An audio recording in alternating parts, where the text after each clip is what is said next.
All right, we may still be in Europe, but we're doing it live.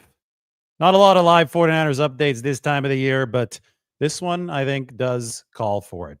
By the way, this is Prague. Playing with fire in Prague yesterday. I think that guy had 3 of those. He's juggling those fire sticks all at once. Nice view of the city behind us, or behind him as we were watching him. This was one of the cool stops of yesterday. But we've got to get to the 49ers news, and this is on Deommodore Lenoir. You're hearing this for the first time on this show. I've been keeping up on the case, both with Deommodore Lenoir and Marcus Cunningham, who was also arrested last Thursday night. So it's already been a week back down in Los Angeles. Lenoir was released from jail at 1:18 a.m. Friday morning after he was arrested at 9:40 p.m. And according to the Los Angeles County Sheriff's Department, he's still scheduled for a court date on July 25th in downtown Los Angeles. Now, I had been following the other defendant here, the other arrestee here, and that's Marcus Cunningham. So just to get people caught up on what happened in this situation, reportedly, of course, TMZ was the first to break it. Cunningham and Lenoir were double parked, and police approached the car and saw a gun in Cunningham's car. This is according to TMZ. He tossed his keys to Deommodore Lenoir, and then Lenoir was arrested as well for obstructing, according to TMZ, it was for obstructing a peace officer. Now, I've told you the facts on Lenoir, booked on a misdemeanor charge, not a felony. So that is obviously good news in the larger scheme of things regarding his potential availability for the 49ers moving forward. But he was booked on a misdemeanor, and at 9:40 p.m. was the exact booking time. He was released at 1:18 a.m. just a few hours later. The case of Cunningham was a little bit more interesting with some more mystery because he was also booked at 9:40 p.m. by the LAPD's 77th Street precinct, but he was not immediately released. And we did not have charge information for Marcus Cunningham. He was actually released on June 30th. So looking at a calendar, if June 26th was the initial booking date for Lenoir and Marcus Cunningham, that was last Thursday, a week ago. June 30th release would be Monday. So Cunningham spent the weekend in jail. He was released, and now I have this information from the LA County Sheriff's Department. This is the first time that this information has been out there. He was released on the basis of California Penal Code 849.5, which addresses the situation where someone is arrested, but no criminal charges are actually filed.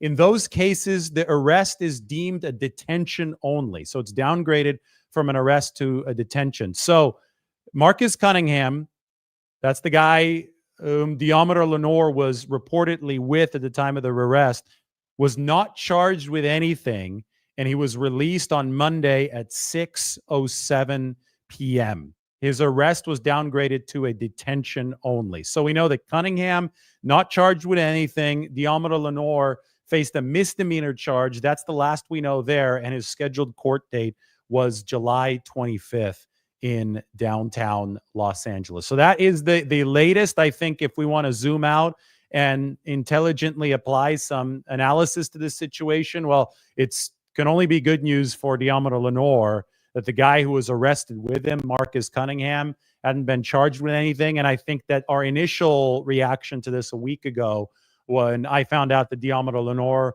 had been arrested on misdemeanor charges, not on a felony charge, that can also only be good news for Deommodore Lenoir in this situation. Now, is there a chance that all of this gets dropped? Of course. Since Cunningham wasn't charged with anything, I think there's a chance all this gets dropped. Will this drag out until July 25th, the scheduled court date, which is 3 days into training camp? I don't know. It's possible, obviously, that it does. That court date, if Deommodore Lenoir has to attend, it would probably make him miss a day of training camp, but a flight down to LA obviously isn't the most prohibitive thing. It's not like he would have to go across country. I think that the more interesting aspect of all of this at this point is going to be potential NFL discipline, because we know that you don't have to be convicted in criminal court or even charged in criminal court to face NFL discipline for an incident that happens off the field. So, and the NFL's system is completely independent. Their investigation is completely independent of the police and legal investigation, the formal situation that we're talking about here, where I'm looking up Deommodore Lenoir and Marcus Cunningham court records. So those two things are separate. Is it still a possibility that Deommodore Lenoir misses a game, 2 games? Yes, but all that we know as far as the details of this case go, and I've done records search requests, and actually I just paid Los Angeles County $4.75 for a criminal case information request for Deommodore Lenoir. Didn't come up with anything. So I don't know if that hasn't formally been filed yet. That's not going to show up until closer to the 25th, or if it's been dropped altogether. But I'm doing my best to bring you guys every single bit of information on this case, because I think that that's going to be correlated with some of the information that the NFL digs up. I'm sure the NFL is going to investigate its version of this, and then we'll find out if Deommodore Lenoir is suspended or not. I do think, though, that we have enough at this point to confidently say that this is not going to be some kind of long-term suspension for Deommodore Lenoir. And if he does miss some time, it's going to be a very, very abbreviated stretch in the 2025 season. And I do think that the 49ers will be able to manage without him. They do have some promising young cornerback depth. It will be fascinating to see how training camp goes. Is Upton Stout going to win that nickel battle and let Deommodore Lenoir play exclusively on the outside? Is Trey Brown going to impress more than Upton Stout and become essentially this year's Isaac Yiadom for the 49ers? That would mean Trey Brown coming in on nickel situations to outside cornerback with Deommodore Lenoir sliding in. A lot of people believe that the logical next step for Demo would be to play outside exclusively. I thought he should have been a Pro Bowler last season, but I think that maybe sliding inside for some weird reason hurt his bid to become a Pro Bowler. He had better stats than other NFC Pro Bowlers in 2024. So I do think that there might be a concerted effort from the 49ers to allow Lenoir to exclusively focus on the outside. If that's the case, then Upton Stout has a window to win that nickelback job, so that Lenoir doesn't have to move between the outside and inside. Obviously, these are questions that are going to be firmly answered once training camp rolls around. That is in less than a month. Yesterday from Lisbon, we did our big San Francisco-Lisbon connection video, but we made our first predictions for this 2025 season. That was a good spot to do them. Cornerback is one of those positions where I think we're going to be making a lot of intricate analysis over the course of training camp, just because the 49ers have set themselves up with some different positional possibilities at that position. Other news, Trent Williams has responded to tight end U by creating his own academy. He's calling it Silverback Island. That is Trent Williams' self-given nickname, and now it is the name of his invite-only summit, which I believe he did in the Houston area. That's where Trent lives over the course of the offseason. Other offensive tackles invited to Silverback University. You get a look at a lot of them here in this hype video that Trent Williams put out there. Trent is obviously a walking first ballot Hall of Famer, and every single bit of knowledge that he has in his brain, I mean, he is one of the smartest guys that you'll ever talk to, but every single bit of knowledge that Trent Williams has in his brain can be useful for young offensive linemen. I know that the 49ers youngsters have benefited from it over the years. Trent traded to San Francisco back in 2020, and now a lot of these guys from around the NFL will be able to benefit from the tutelage that Trent Williams brings to the table. So Tight End University's got all the hype, has the marketing, has the sponsorships, but don't sleep on Silverback Island. That from Trent Williams delivering the summit. And one of the reasons that I can surmise that they're in Houston is because it's all inside. It's July 3rd. I don't think that you want to be outside in Houston. I mean, July, whatever it was, maybe late June, tight end U. I'm not so sure that you want it to be outside in Nashville either. They had to move indoors for part of tight end U because of weather concerns. I think some thunderstorms started rolling in.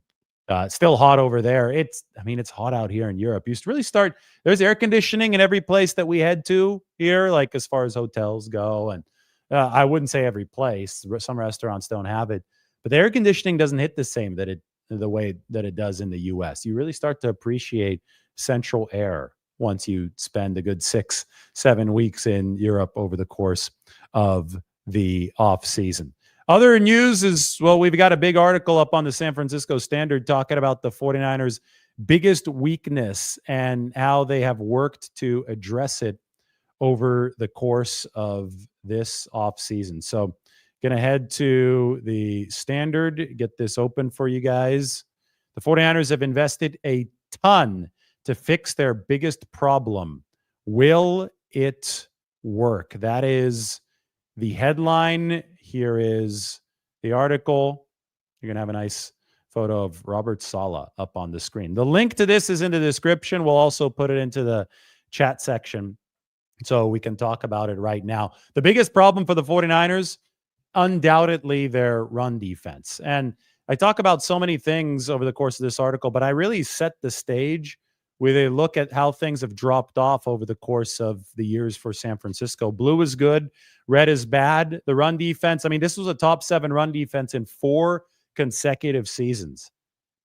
Top 2 run defense in 2 straight seasons, 21 and 22. And then you could see it go from the dark blue here to the red, number 26, number 29. They just plummeted in efficiency from 2022 to 2023 under Steve Wilks. And then it got even worse last year under Nick Sorensen. So there is no question that the 49ers run defense is their biggest issue that they need to fix heading into 2025. If you can't fix the run defense, you're not going to win any games. It doesn't matter how good the rest of your roster is. The run defense is fundamentally important to a football team for a couple reasons. And I wrote this: nothing is more personal to the sport's defensive blue bloods than run defense. That's partly because it's impossible to win consistently without at least a semblance of effectiveness in that regard. A team's other strengths become irrelevant if the opposition can just nullify them by controlling game flow on the ground. But it's mostly because stopping the run demands a dose of old school football mentality. Brute strength and physical toughness remain requirements, even if much of the sport has trended toward the speed and finesse necessary for executing and combating the pass game. So run defense is about attitude. Run defense is about strength. Run defense is about game flow, control. If you don't have the attitude and the physical strength and the technical savvy to be able to stop opposing run games, you will not control the flow of the game. I don't care if you have the most explosive offense in football. If they don't have the ball because the other team is running down your defense's throat, it's going to be over before it even begins. Many times last year with the 49ers and the number 29 run defense in the league, it was over before it even began. So one can argue that the only suitable defensive coordinator hire for the 49ers this offseason was the guy up on the screen, Robert Saleh. Because Robert Saleh has talked much in the past about stopping the run first, and then everything else that you do defensively builds off of that. His singular focus before he moves on to anything else when he's operating as a defensive coordinator is to stop the run. And when you look at how bad the situation got for the 49ers over the last 2 years, you could see the red in the bottom left of this chart. This chart should probably be bigger up on the screen because it is so important. So we'll get it up there for you guys. If the computer stops giving me I call it the spinning beach ball of death on a Mac when it's running a little bit slow. There you go. If this right here does not improve, this right here, the number 26 and number 29 in 2023 and 2024, nothing else matters. And I think that Robert Saleh, realizes that. Robert Saleh talked about that all the way back in 2017 when he took over as the 49ers defensive coordinator. I think John Lynch and Kyle Shanahan realized that. I mean, if you've got a good run defense, if you have what the 49ers had in those peak years, that can translate to good offense because it's complementary football. Game flow helps. You play downhill as an offense. You establish your own running game. So the 49ers are united as a coaching staff, as a front office this offseason to make the run defense better. That's why we saw such a big investment in the run defense all the way. I mean, starting back in March with the cuts that they made. Leonard Floyd, Malik Collins, Javon Hargrave, all gone. All guys who were better pass rushers than run defenders. I mean, you could take a look at the 49ers personnel last season, and this is another red is bad, blue is good kind of chart. To me, this is almost alarming when you see the right column. That is all of the 49ers run defense grades in 2024. The only blue one there, the only one that is above average in the NFL is Nick Bosa's. So everyone else scored below average against the run. Now, you had some decent pass rushing performances. Javon Hargrave was a good pass rusher. Malik Collins was a good pass rusher, both of those guys in the blue. But all of those guys, except for Nick Bosa, scored below average for the 49ers against the run. So that just had to stop. Right? There's no ifs, ands, or buts about it. When you have this performance profile individually across the board, with these cumulative scores, number 29 against the run, which led to your defense ranking number 26 overall, you have to make changes. So the changes started with the 49ers making big cuts. Right after Robert Saleh showed up, they got rid of Malik Collins. They got rid of Javon Hargrave. They got rid of Leonard Floyd. And they went to the NFL draft. And, we've talked about this so many times already, but the focus of those first 5 picks was run defense. The first 5 picks were defensive players, all of them. For the first time since 81, all of the first 5 picks were defensive players. And you just have to glimpse at the details. Trent Williams, best edge setter in college football, according to Chris Kasarik. Alfred Collins, big-time run monster for the Texas Longhorns, who could also get his hands up there and bat down some passes. Upton Stout, strongest defensive back by bench press in the NFL Combine, 21 reps. So he can get dirty in that run defense game because he's physical. He's wide enough to do that. Nick Martin, one of the strongest linebackers, the 26 reps he put up were tied for the most out of all linebackers at the NFL Combine.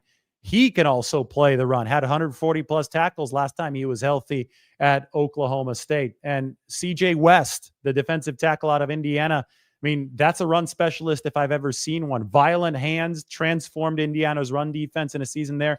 The 49ers put all of their fire, like they aimed everything at stopping the run because of how bad it had been over the course of the previous 2 seasons. So now, I mean, and that's everything in terms of what they aimed for in the draft. But this guy right here, schematically, this is going to be huge as well, because I just think that Steve Wilkes was not a good defensive coordinator for this unit. Nick Sorensen obviously was in over his head at many courses of the 2024 season. So it was embarrassing for the 49ers from a run defense standpoint.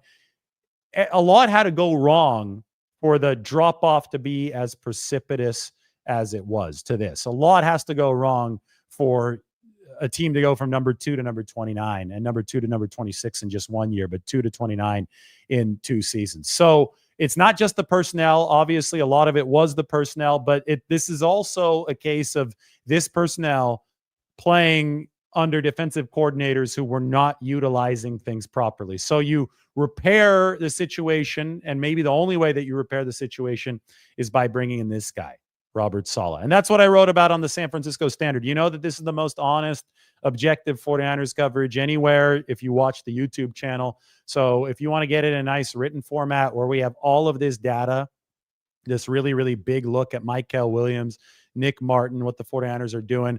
We even included this tweet from Brett Coleman. Look at this about CJ West. Indiana's average depth on tackle against gap runs last season was just 2.11 yards. The next closest team, checked in at 2.75. So Indiana was way better than the next best team by over half a yard on A-gap run depth. Indiana faced only 85 A-gap runs last year, 104th in the country, but they had 29 tackles for loss, which was the fourth most. CJ West was an absolute monster against the run, and now the 49ers have CJ West to work with Robert Saleh at that one technique position. Can they repair their run defense? I'm going to talk about this until I'm a broken record over the course of this 2025 season, because I've been talking about it for years. Nobody else talks about it unless they copy one of my videos. We have a lot of people plagiarizing these videos these days, but the run defense is the end-all, be-all, end-all for the 49ers. If they don't stop the run, nothing good is going to happen for this defense on a consistent basis. So this is what I'm going to hammer home, just like I've been hammering home over the past few seasons. That run defense needs to be in the top half of this league. They don't have to be top 5, but top half, top 15 of this league.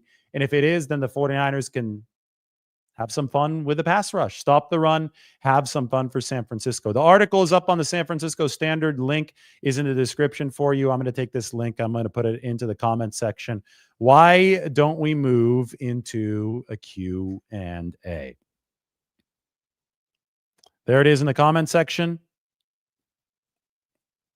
Have it there at the bottom of the screen. You can go ahead and click on that if you go to the chat. All right, question time here. 49ers Q&A from Prague, where we've been able to see a guy playing with some fire. What a view this was, by the way.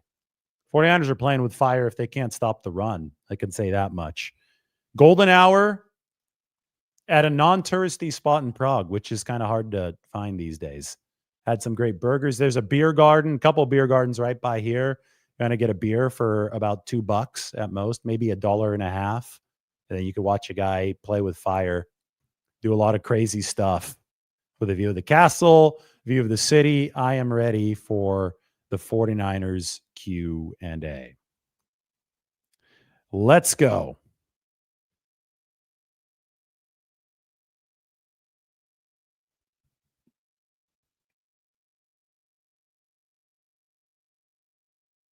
Have the 49ers rookies all signed their contracts? No, we're still waiting for Alfred Collins.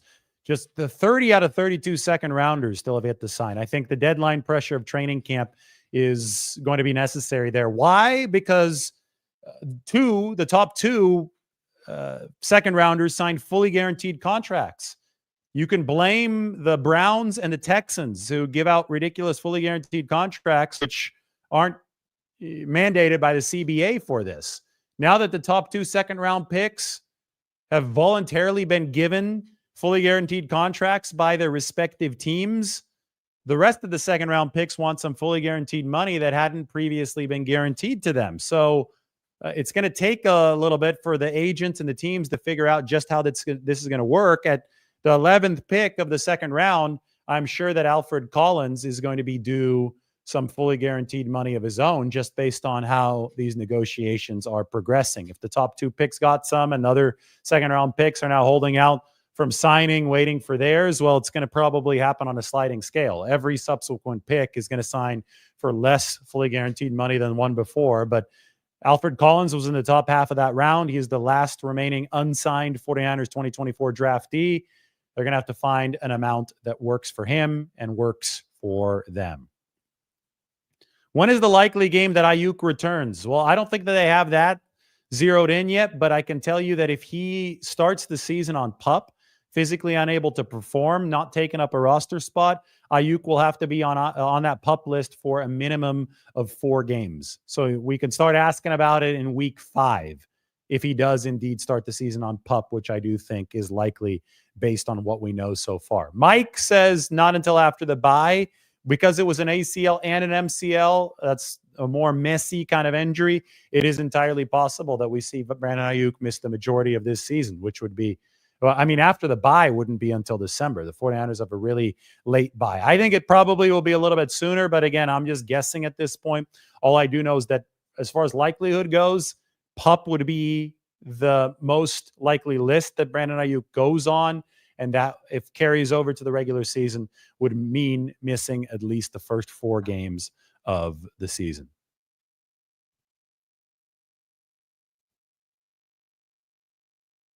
Would I be surprised at a 13 or 4 or better season? I wouldn't necessarily be surprised. I predicted 11-6, 12-5 possible as well. The prediction is out, by the way. My first prediction video, we're doing them at the start of every month, from Lisbon. The city twins separated at birth from San Francisco. That's the latest video. You guys absolutely should go watch that and drop your predictions in the comment section of that video for the season. You win a prize if you do that. Go to that video, not to this one. Go to the San Francisco Lisbon video. That's worth your watch. It's a total trip to see the Golden Gate Bridge and the Bay Bridge in a European city. Go watch that. That's where we have our first 49ers record prediction and first monthly prediction for this 2025 season. What are my expectations for Isaac Gerendo this year? I think that he's going to be used heavily in the pass game. I think that part of me thinks that some of Deebo Samuel's snaps will be filled in for by Isaac Gerendo. He's 220 pounds. He's not a small guy. Now, Deebo was a brick out there, obviously. I don't expect Gerendo to play the same way as Deebo Samuel, but he's bringing more speed than Deebo to the table. He's a former college receiver, so I can see him playing a hybrid receiver running back position, especially with Christian McCaffrey back. But I don't think that he's small and finesse. At 220, I think he could really put the hurt on some guys. So I think that we're going to see Gerendo in a hybrid role, complementary to Christian McCaffrey, but maybe picking up some of the slack that Christian McCaffrey, that Deebo Samuel left behind. Christian McCaffrey, obviously the backfield mate for Isaac Gerendo. Mike put up some polls. You can also go to our YouTube community section and check out a couple of these polls. I'm going to share some of the results up on the screen right now. These are good. This is good for discussion.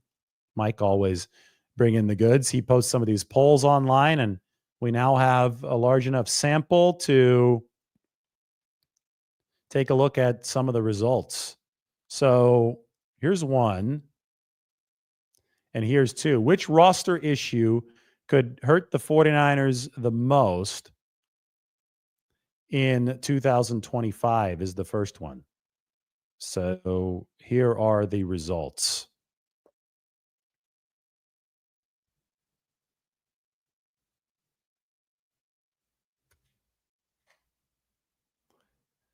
People think that offensive line is going to be problematic for the 49ers. This is the fan poll. This is from 9 days ago, so we've had a lot of time with this poll. Safety and receiver come in at number 3 and number 2, respectively. 12% at receiver, 10% at safety. And then there's the other section. We had 10,000 votes on this. 74% of you are concerned with the 49ers offensive line. Then our other poll question is, who will be the 49ers breakout player in 2025? Ricky Pearsall, 59%. So that's who I talked about in that video from Lisbon, my prediction video from Lisbon. That's someone else, 21%. I wonder who people think. We're going to have to look at the comment section for that. But D. Winters at 14%. Ben Barch in line to start at left guard. He's going to be a key component, by the way, for the 49ers and the bid to improve the offensive line that so many of you people seem worried about. Ben Barch, inside track to be the 49ers starter at left guard. Mike says a lot of Nick Martin in the comments. People seem fascinated by Nick Martin, the linebacker who broke his thumb weightlifting but should be ready to go. Maybe, I mean, D. Winters and Nick Martin are going to be in a battle at training camp for that linebacker position opposite of Fred Warner. So I'll keep that poll up there as we continue talking. I think that's really, really good food for thought. Nick, good player, but he's got a lot to prove. They're the training grounds, the proving grounds. Camp is coming up, and it's July 3rd right now, so we're going to see rookies in the facility in about 12 days, less than 3 weeks before veterans show up, and then the real jockeying for position is going to be happening. Jacob Cowing, Jordan Watkins getting a lot of love in the comment section of some of these videos. 2 young receivers. I love the fact that the 49ers have a young linebacker battle. D. Winters has been around for a little bit, but still a young linebacker, between somebody who's been there for a bit and a rookie in Nick Martin. I love the fact that they also have a similar sort of battle at the receiver position between Jacob Cowing, working hard, entering his second year, and Jordan Watkins, a rookie. You want layers to these competitions. You want true vets running the room, but then you want some young guys who already have their feet wet in the system trying to take that next step, and you want to have rookies pushing them. You constantly want to have a push in the NFL, and I think the 49ers have done a good job setting up some of those position rooms. And I also think that people watch my Lisbon video because we talked a lot about Ricky Pearsall and what to expect from him in this second year, and he gets 59% of the votes as the 49ers' potential breakout player in 2025. Smash that like button. There we go. We're live. Not doing as many lives because we're in Europe and there's no reason to flood you guys with too many lives over the course of this offseason. But whenever it makes sense, we do one. We've got new information on the Deommodore Lenoir case.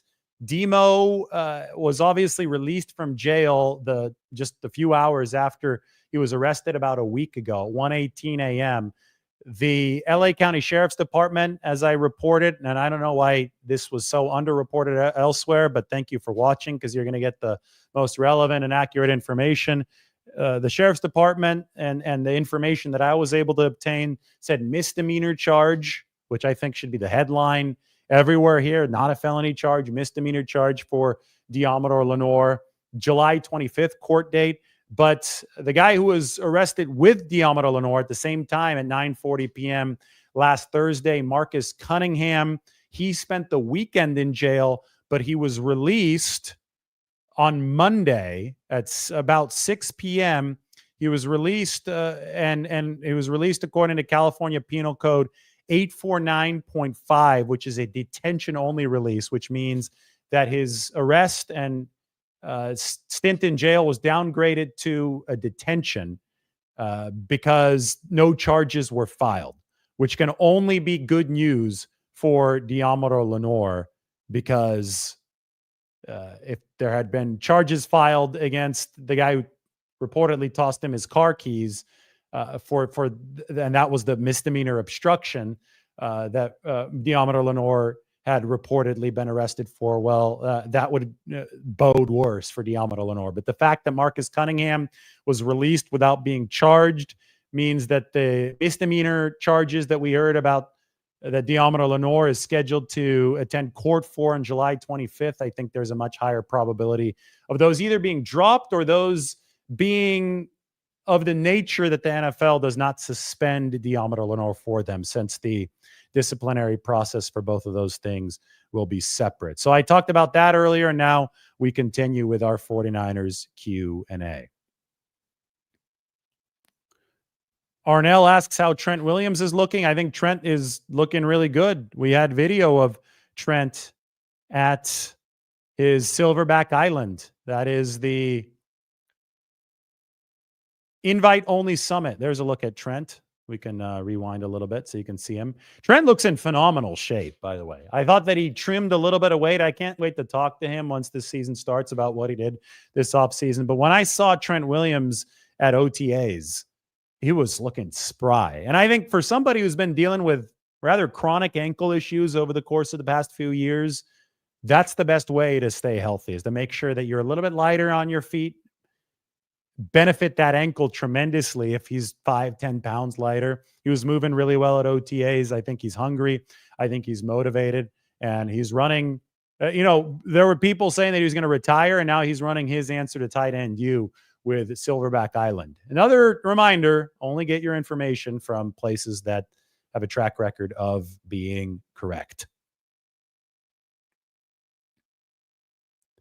What's my favorite stop on the trip so far? That's a really good question. I'm going to save that answer for when Lombardi herself comes onto a live, because we're going to be going through the whole trip. It's going to be a lot of fun. So I kind of have an inkling as to how I would answer this question, but I want to sit down and think about it a little bit more, and then we'll have a special live here coming up. We're back on the road tomorrow, though.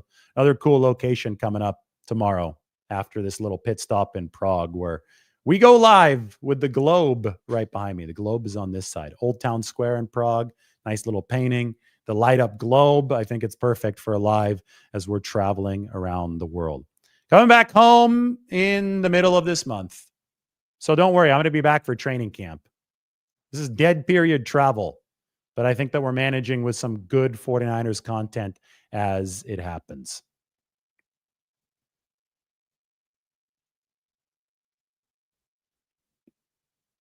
Any more questions? Let's go for them.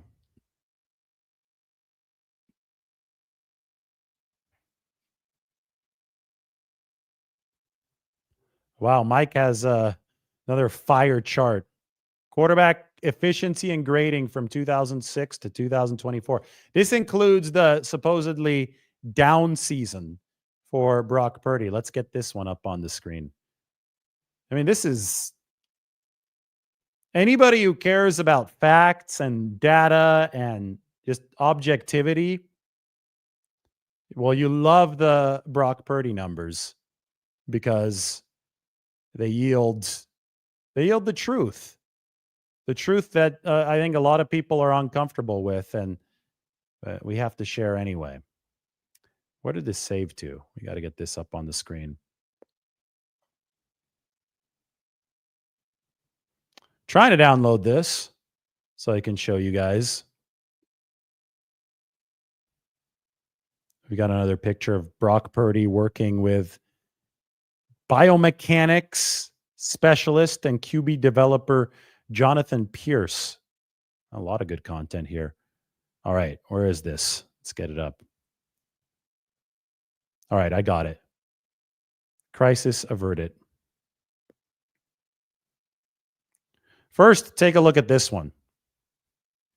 That's Trent Williams. We're going to get him off the screen, and we're going to go right to this. I'm going to zoom in. Now, X-axis is a weighted quarterback drop-back grade. Y-axis is expected points added per play.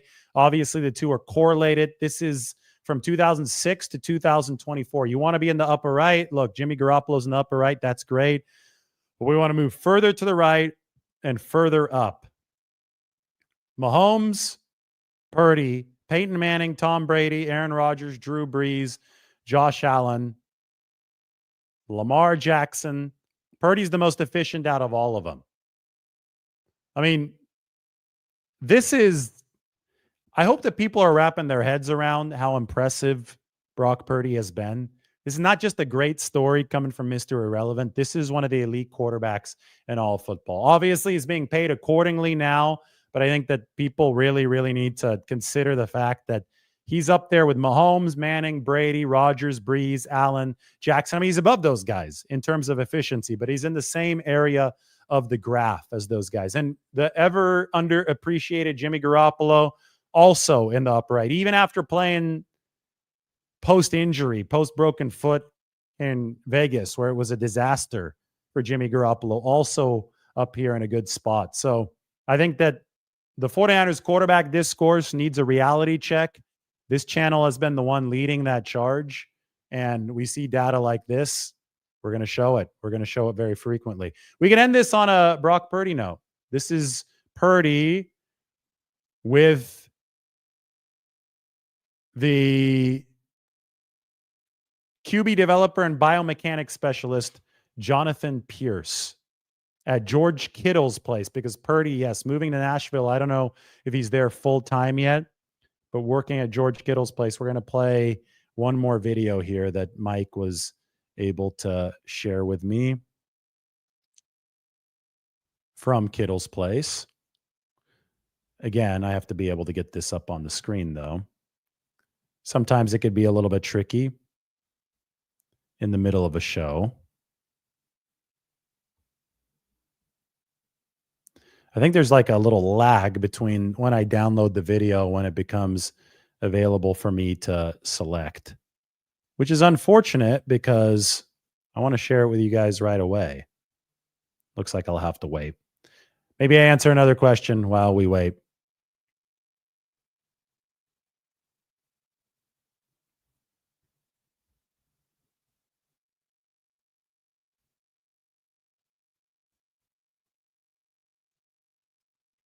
Can Christian McCaffrey return to Madden cover form? It looks like he's jacked. It looks like he's in great shape. Most importantly, he's healthy.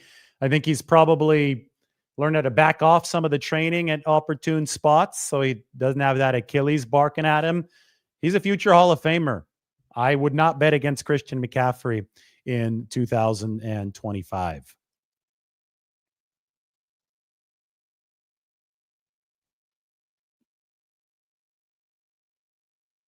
Smash that like button.